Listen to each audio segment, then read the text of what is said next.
So now it's time to equip our Lens of Truth. And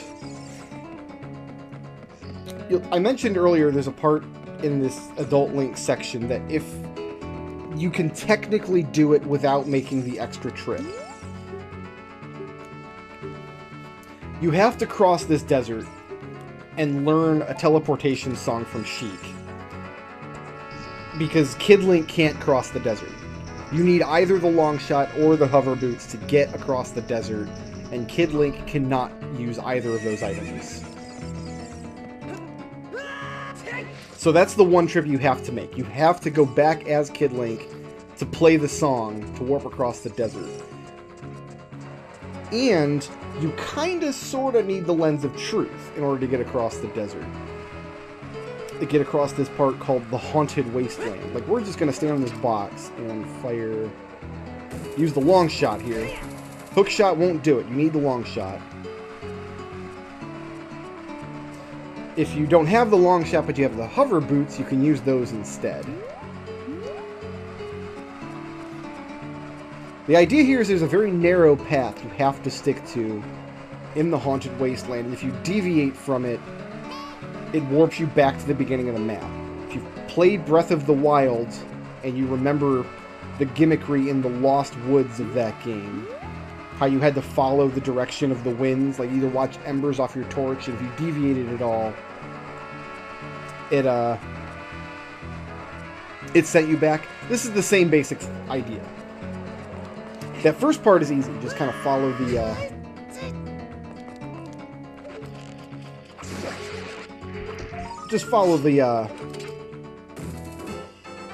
posts.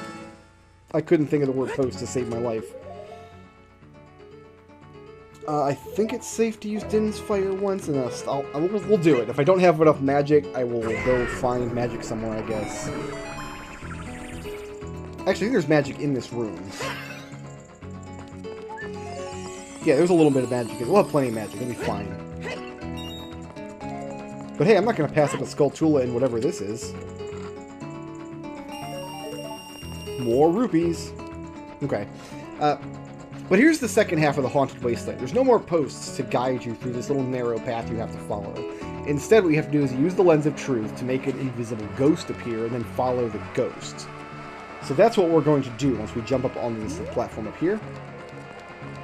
Now, you don't technically actually need the Lens of Truth to do this. You can just memorize the path instead. People have done that. Speedrunners of this game do not make the trip back to get the Lens of Truth. In fact, I doubt they get the Lens of Truth at all, honestly. I haven't watched a speedrun of this game that doesn't just completely glitch out and wrong warp directly to the end in a very long time. But if you can somehow, in this featureless desert with no landmarks, figure out this path without using the Lens of Truth to follow this ghost, you can make it to the warp point, learn the song from Sheik, without making that first trip back in time. I wish there was a way to consolidate everything in the game so you only ever made one trip back without having to do something that's technically possible but still pretty much impossible.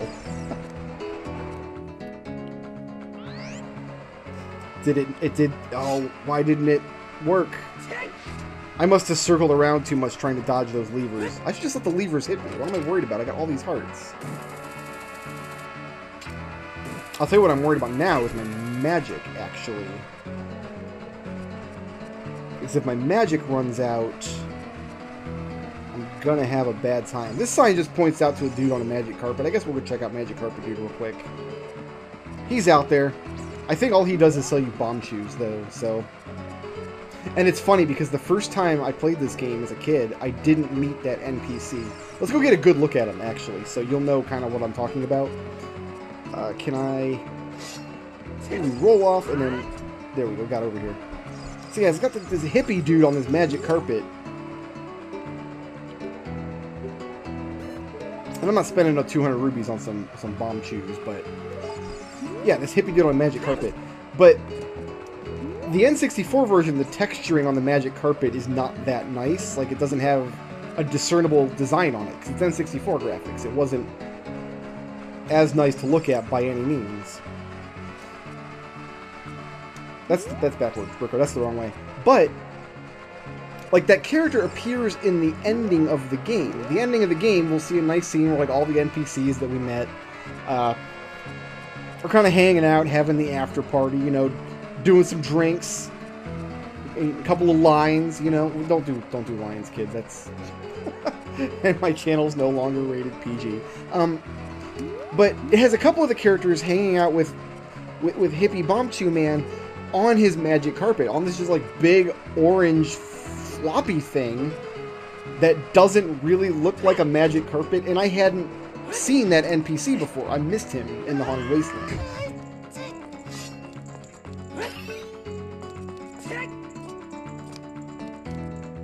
This magic didn't respawn. Now I'm nervous. Now I'm nervous. We should have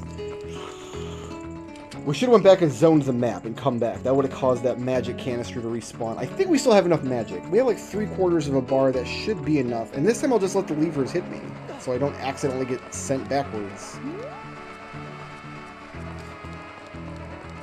So yeah, I got to the end of the game, and like, so some of the characters that I did meet, like I think the magic bean guy and like the crazy mad scientist guy, okay, are just kind of hanging out on this like giant yellowy floppy thing with a big brown lump in the center. That's supposed to be Hippie Guy, but because I didn't know Hippie Guy, it was an indiscernible brown lump of just N64 graphics.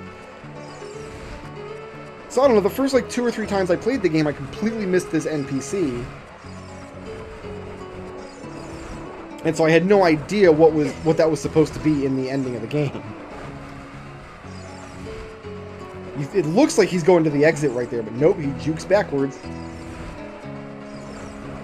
So I'm not even really sure if, like, one of two things is true. Either there's a set path that you can safely walk on, and the ghost just kind of loops around it a couple times, or you have to actually walk the looping path. I don't know which of those things is true. But if you know what you're doing, you can memorize this path and then not have to use the lens of truth here. If you're so inclined. I am not so inclined. And besides, I wanted to go down into the well and play with the zombie guy and his creepy grabby hands. So we made it to the Desert Colossus now, and we need to get the bombs out. So we're going to bomb this extremely conspicuous wall in between these two extremely conspicuous palm trees.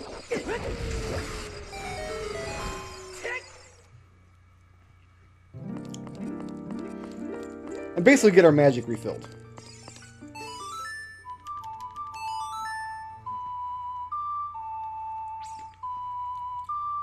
We're going to get the third of the 3 goddess spells here. We have Din, the goddess of courage, gave us Din's fire, which is a giant explosion that we basically used to light torches and not much else. But then we have Ferrore, the goddess of... Din must be the goddess of power, actually, and Ferrore is the goddess of wisdom, which is our teleportation spell. And then Nehru must be the goddess of courage. And she gives us protection magic, which we will never ever use. Never going to use the protection magic. I think it just gives you like an invincibility barrier for a little while, kind of like the magic cape in Link to the Past. I also don't ever use the magic cape. And there are some heart pieces and skulltulas and things on this map, but we're just going to skip all of those because... I mean, I guess we don't have... Well, you know, we have to go to Lake Hylian, or Zora's River, and buy a bean. Because it's up on one of these plateaus. I'm pointing to the screen like you can see my finger. You can't.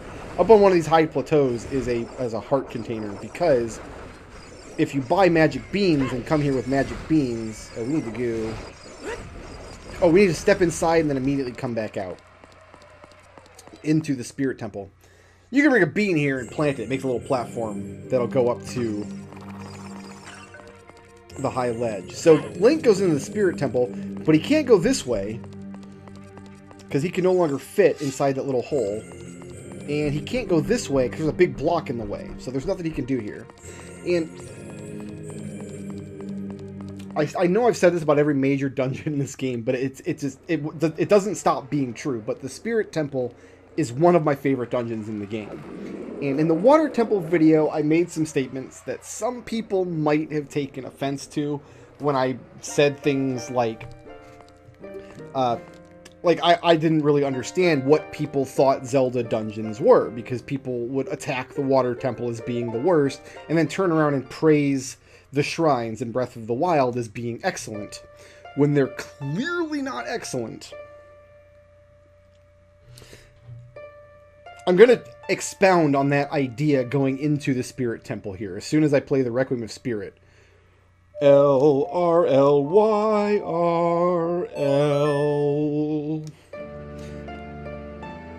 The Water Temple was this big, like, center mass. Oh man, it's our owl friend who I haven't seen in a minute. Kapora Gabora. God bless him. Flapping around all full of wisdom. Godspeed, sir. The Water Temple is this big center mass with lots of little hidey holes that you have to really think about and understand how the physical space of the temple and the varying levels of water that you're in control of interact. And if you don't understand those two things, you're only going to solve the Water Temple by accident.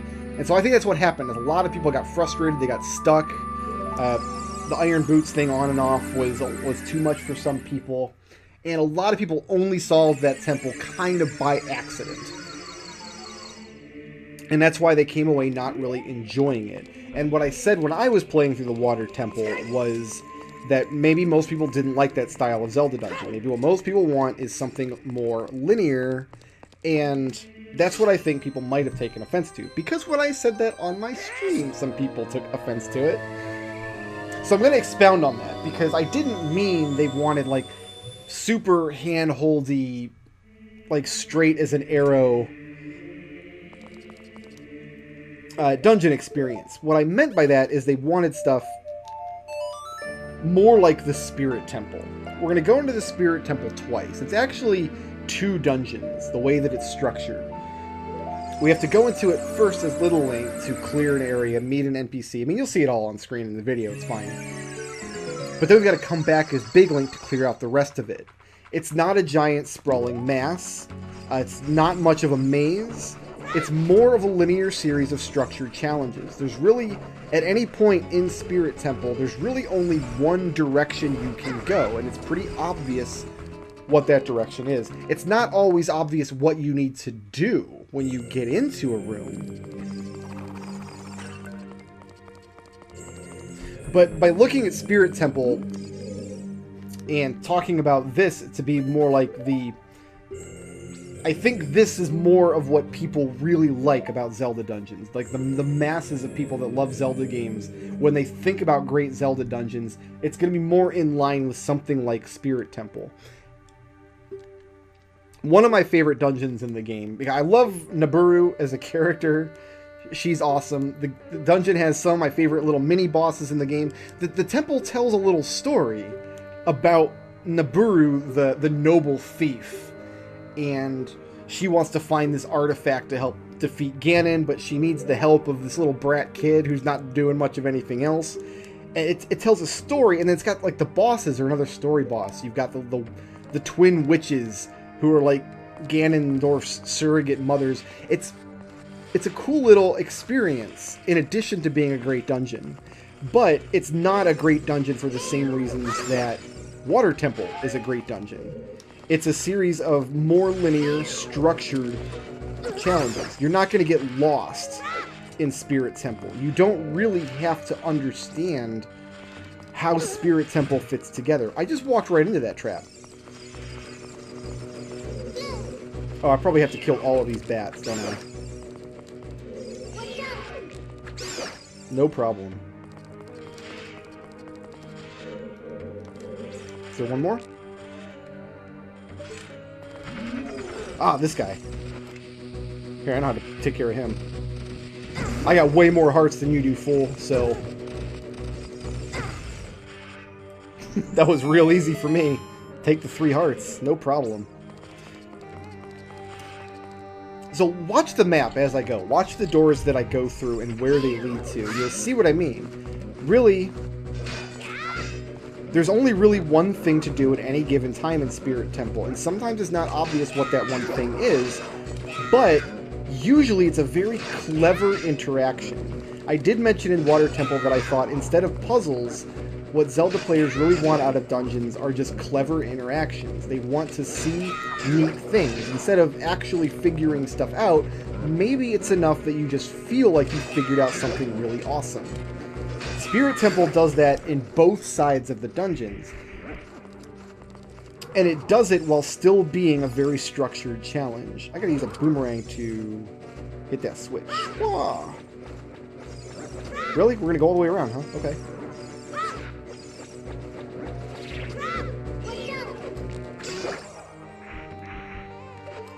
I was not expecting that to happen, but I'm also not going to complain about it. Maybe back from here a little bit. Nope, not quite. We need to hit that switch on the other side of there. There it is. So that's not an obvious interaction. This is an example of what I was talking about. It's not super obvious what you have to do there. You see the switch, you can't fire anything through the platform. You can't Z-target this crystal platform either. And here's the clever bit. This is the first time the player's been in a dungeon as Kid Link in probably many, many hours. Probably, it's entirely possible that the player has been through the forest, fire, water temples. Oh, I need to equip Dan's fire here. And kill this mummy. Fire kills all mummies, you know? So what's clever about that puzzle is not that it's a brand new interaction. It's that it's an old interaction that the game is banking on the player having to remember. Like the puzzle is, hey, remember you've got this boomerang and it flies in an arc rather than straight forward?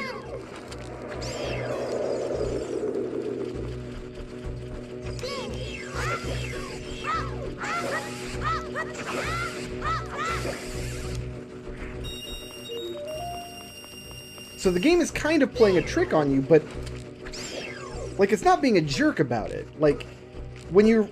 I'm out of slingshot bullets. Oh, how did that happen? Wait a minute, I can do this though. This might get in. Oh, you know, let's do this. Hold on, hold on. Right here. Come on, buddy. I can get you through this fence with Din's fire. I sure can. Oh no, it just lit them on fire! I just made my life way, way worse. Well, I got the skull tool at least. There's one more up here, yes? Yeah. Yeah. And I guess I'll use boomerangs to take care of those guys.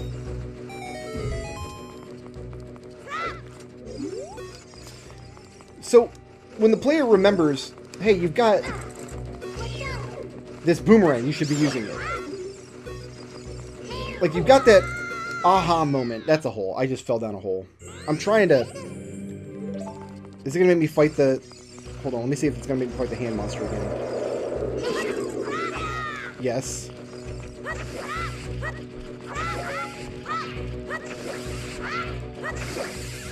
Picked up some sling bullets, which is good. We're going to max out our rupees here, too, before too long. I'm just going to go straight across here. Straight across. This is fine.